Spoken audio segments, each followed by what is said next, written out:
धन्यवाद रविकांत। तो श्रोताओ, आज के मुख्य समाचारों में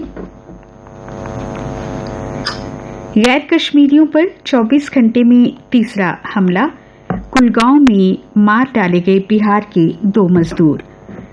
टारगेट किलिंग के अंतर्गत धान की कटाई कराने के बहाने पहुंचे आतंकियों ने श्रमिकों को बाहर बुलाकर बरसाई गोलियां, 1 घायल। एडवाइजरी हुई जारी, घाटी में प्रवासी मजदूरों को सुरक्षा बलों के शिविरों में रहने के लिए कहा गया। उत्तरी कश्मीर से 70 मजदूरों को सुरक्षित स्थान पर ले जाया गया। जम्मू कश्मीर के राज्यपाल मनोज सिन्हा ने कहा, निर्दोष नागरिकों की हत्या करने वाले आतंकियों और उनके हमदर्दों को बख्शा नहीं जाएगा। इधर बिहार के मुख्यमंत्री नीतीश कुमार ने जम्मू कश्मीर के उपराज्यपाल से फोन पर बात की। टारगेट किलिंग पर चिंता जताते हुए पुख्ता सुरक्षा इंतजाम करने का आग्रह किया। इसी बीच बिहार सरकार ने आतंकी हमले में मारे गए मजदूरों के परिजनों को 2-2 लाख रुपए की आर्थिक मदद देने का ऐलान भी किया है। विमान के ईंधन से भी 33% महंगा हुआ पेट्रोल। एविएशन टरबाइन फ्यूल 80 रुपए का 1 लीटर, जबकि पेट्रोल सभी राज्यों में 100 रुपए के पार हुआ। पेट्रोल डीजल की कीमतें 35 पैसे प्रति लीटर बढ़ा दी गई हैं। राजस्थान के श्रीगंगानगर में सबसे महंगा पेट्रोल हुआ, 117 रुपए प्रति लीटर।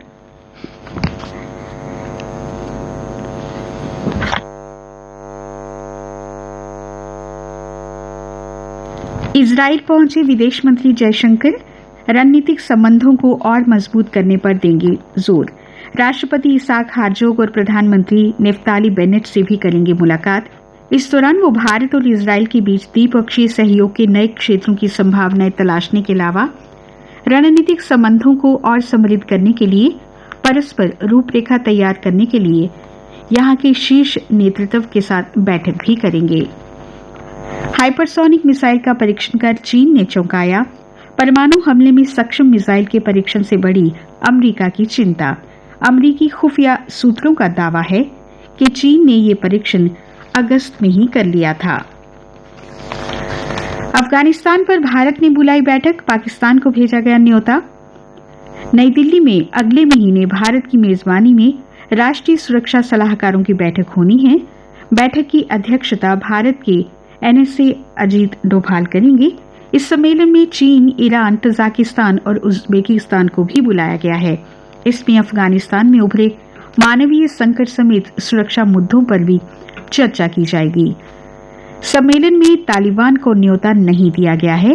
ये बैठक नवंबर के दूसरे हफ्ते में प्रस्तावित है। बच्चों और किशोरों के टीकाकरण पर फैसला होगा जल्द। कोविड टास्क फोर्स के प्रमुख VK पॉल ने कहा, टीके की आपूर्ति के आधार पर होगा निर्णय। 2 से 18 साल तक की उम्र के बच्चों का शुरू होना है टीकाकरण। कुछ अन्य समाचार। 24 नवंबर से CBSE के प्रमुख विषयों की परीक्षाएं, 15 नवंबर से शुरू हो जाएंगी माइनर विषयों की परीक्षाएं। 90 मिनट के पेपर में पूछे जाएंगे बहुविकल्पीय प्रश्न। केंद्रीय विश्वविद्यालय जम्मू में PhD के लिए 15 से 20 नवंबर के बीच प्रवेश परीक्षा हो सकती है। भारत पाकिस्तान सीमा की सुचेतगढ़ ऑक्ट्राई पोस्ट पर सीमा सुरक्षा बल की ओर से जारी रिट्रीट सेरेमनी में कल शाम को पूरी सरहद भारत मां के जयकारों से गूंजी। सेरेमनी देखने के लिए काफी संख्या में पर्यटक सुचेतगढ़ पहुंचे थे। मुख्य चौक से दुर्घटना क्षेत्र का दाग मिटा देगा फ्लाईओवर। सांबा शहर में फ्लाईओवर का निर्माण शुरू हुआ। मार्च 2023 तक काम पूरा करने का लक्ष्य है। 35 से 40 पिलर पर टिका होगा सांबा में बन रहा 2 किलोमीटर लंबा फ्लाईओवर। 85 करोड़ रुपए होंगे खर्च।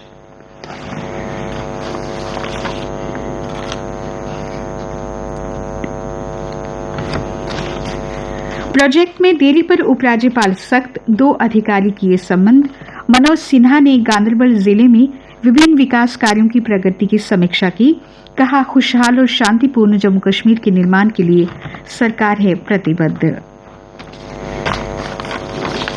प्रदेश में डिलिमिटेशन कमीशन अपनी ड्राफ्ट रिपोर्ट तैयार करने में लगा हुआ है। अपने 5 एसोसिएट मेंबर्स के साथ विचार विमर्श करने के बाद रिपोर्ट सरकार को सौंप दी जाएगी। इसमें अभी और समय लग सकता है।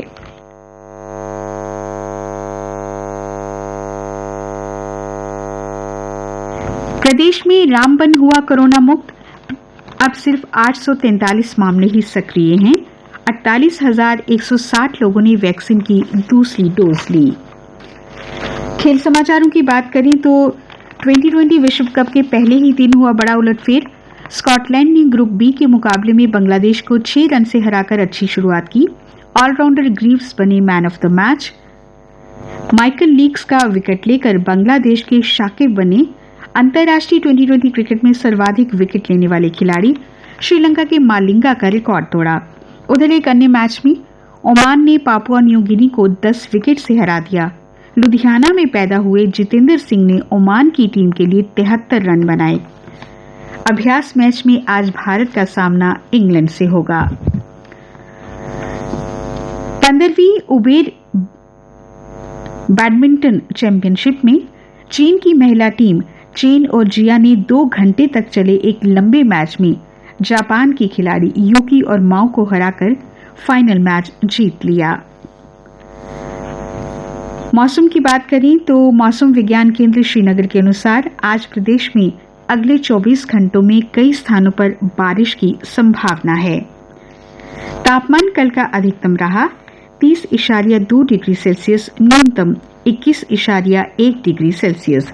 आज सूर्यास्त 5:57 पर और कल सूर्योदय होगा प्रातः 6:40 पर।